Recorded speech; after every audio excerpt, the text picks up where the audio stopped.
명석이와 함께 명석해지는 시간, 명석한 알고리즘 수요일 아침 또다시 돌아왔습니다.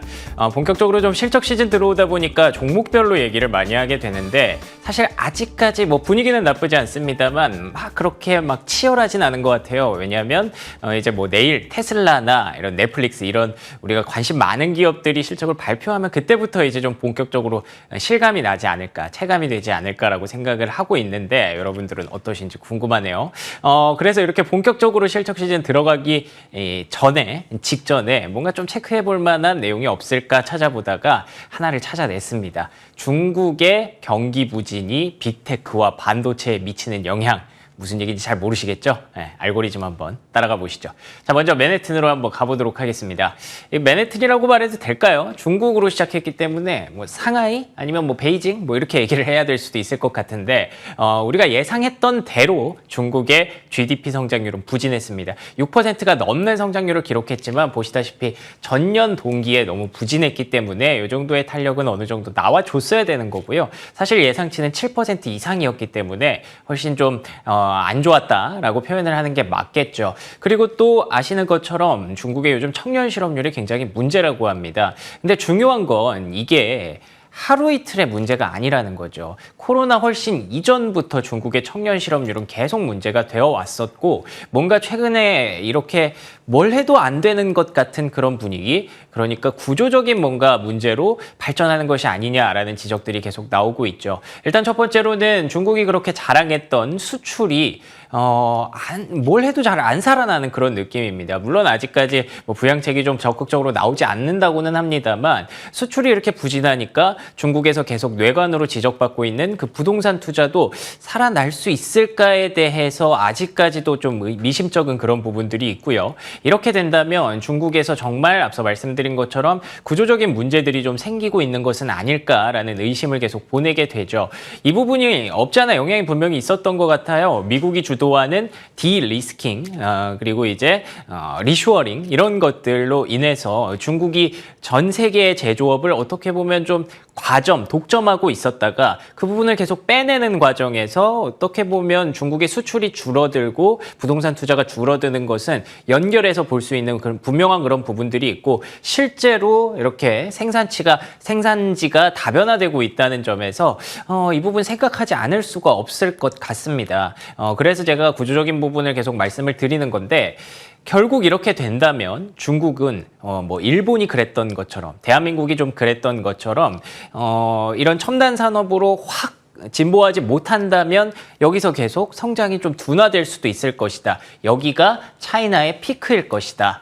라는 그런 우려들이 자리 잡고 있는 상황이죠. 근데 그럼에도 불구하고 아까 잠깐 말씀드린 것처럼 중국에 대해서 크게 걱정하는 시선은 많지 않아요. 왜냐하면 여기가 이제 최하단일 것이다 라고 보는 이유 중에 하나가 시진핑 3기 이제 시작했는데 설마 본인의 지도력을 뭐 이렇게 이대로 그냥 무너지는 걸 보고 있겠느냐. 경기 부양책 큰 거 한 방 나오지 않겠느냐라는 얘기를 많이 하시잖아요. 저도 일정 부분 동의하고요. 사실 이전부터 계속 말씀드렸던 부분이기도 하죠. 하반기에는 정책이 굉장히 중요해질 수밖에 없다. 경기가 좀 둔화될 수 있으니까. 근데 그 부양책의 방향성을 좀 얘기하고 싶은 겁니다. 우리가 뭐 흔히 중국에서 경기 부양책이 나온다라고 하면 뭐 인프라 투자 이런 얘기를 많이 하지 않습니까? 그래서 철강 쪽, 건설 쪽, 화학 쪽 이런 쪽을 많이 보게 되는데 그 인프라 앞에 첨단 산업을 좀 붙여야 한다는 생각이 들어요. 아무래도 중국 안에서도 이렇게 첨단 기술 자립에 대해서 계속 수요를 가져가고 있는 그런 모습이고요. 앞서 말씀드린 것처럼 이제 미국이 중국을 제조업단에서 계속 견제를 하고 있기 때문에 계속 제조업만 생각해서는 중국 입장에서도 분명히 한계가 느껴질 거라는 거죠. 아시는 것처럼 이제 엔비디아가 쉽게도 아니죠.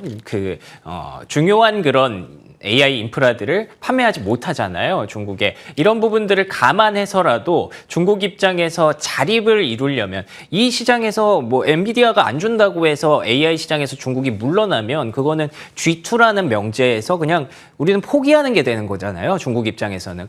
그렇기 때문에 그들도 포기할 수 없다는 측면에서 이쪽에 대한 투자로 아마 부양책이 나와도 조금 더 집중되지 않을까라는 생각을 하고 있는 거고요. 그래서 그런지 그런지 시장에서도 이런 기대감이 있어서 그런지 중국 시장이 최근까지 안 좋았어도 보시는 것처럼 로봇 AI, 클라우드 게임, 반도체, 우리가 흔히 얘기하는 그 첨단 산업에 대해서 아마 시진핑이 뭔가 꺼내겠지, 뭔가 이런 그런 기대감들을 갖고 있는 것으로 보입니다. 그래서 이제 돌고 돌아서 빅테크가 중요하다라는 얘기를 좀 드리고 있는 건데요. 뭐 이런 얘기들은 사실 하지 않아도 되죠. 뭐 아시는 것처럼 AI 인프라 투자는 미국을 중심으로 중국뿐만 아니라 심지어 우리나라도 지금 AI 인프라에 대해서 관심이 많잖아요. 데이터 센터도 어디다 지을 것이냐, 어떤 기업들이 더 많이 수혜를 볼 것이냐, 이런 고민들을 하고 있기 때문에 그래서 이렇게 실적단에서 봐도 엔비디아의 EPS 전망치가 이렇게 계속 상향되고 있는 건 뭐 두말하면 입 아픈 수준이고요. 변수는 한 가지 있죠.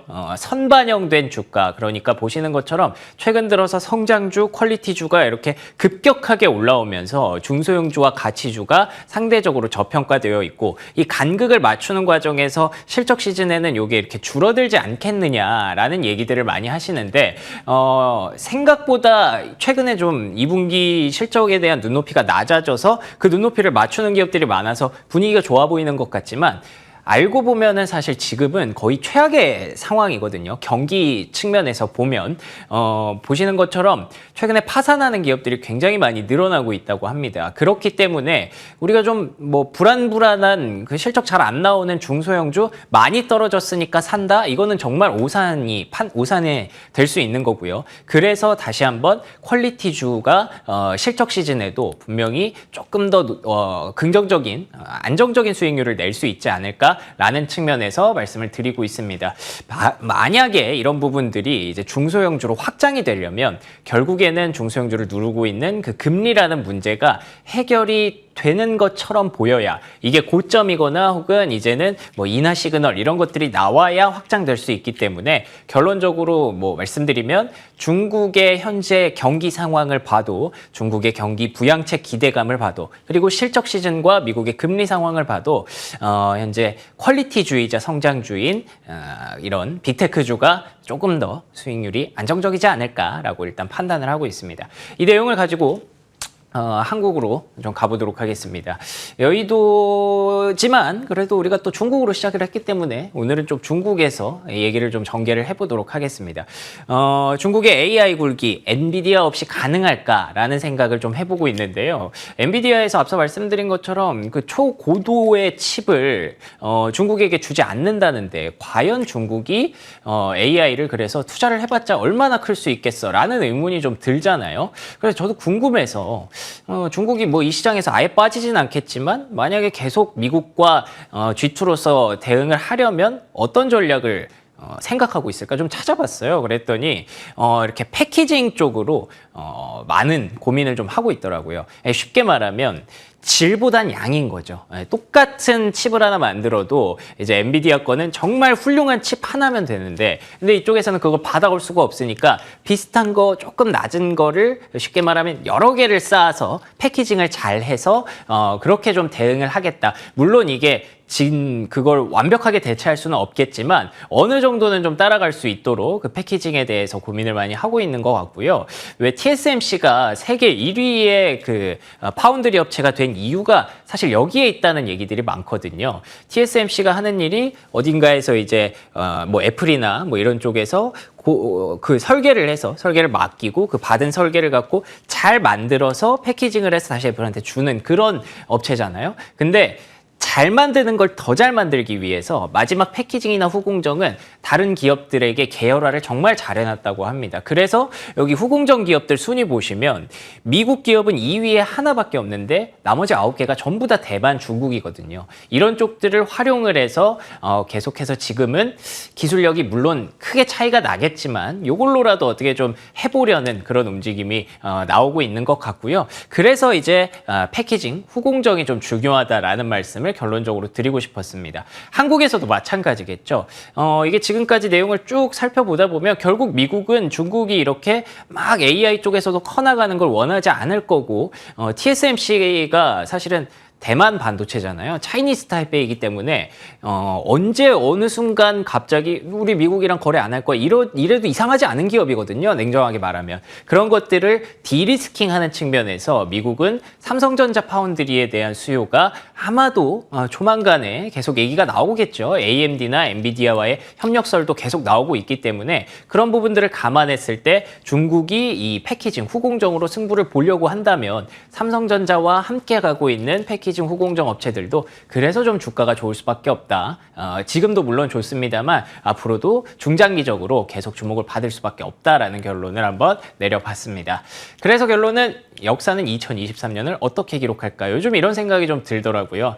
왜 우리가 처음 농사를 짓기 시작했을 때, 처음 이제 공장이 돌아가기 시작했을 때, 그리고 인터넷이 발명되고 스마트폰이 나왔을 때 뭔가 땡땡 혁명이라고 많이들 부르잖아요. 과연 2023년이 AI 혁명의 원년이 될 수 있을까라는 생각이 좀 들어서 이 얘기를 한번 달아봤는데요. 만약에 그 고민이, 그 생각이 사실이라면 AI 시대는 이제 막 걸음마를 뗀 수준일 수도 있을 것 같네요. 여러분의 생각은 어떠실까요? 명석한 알고리즘이었습니다.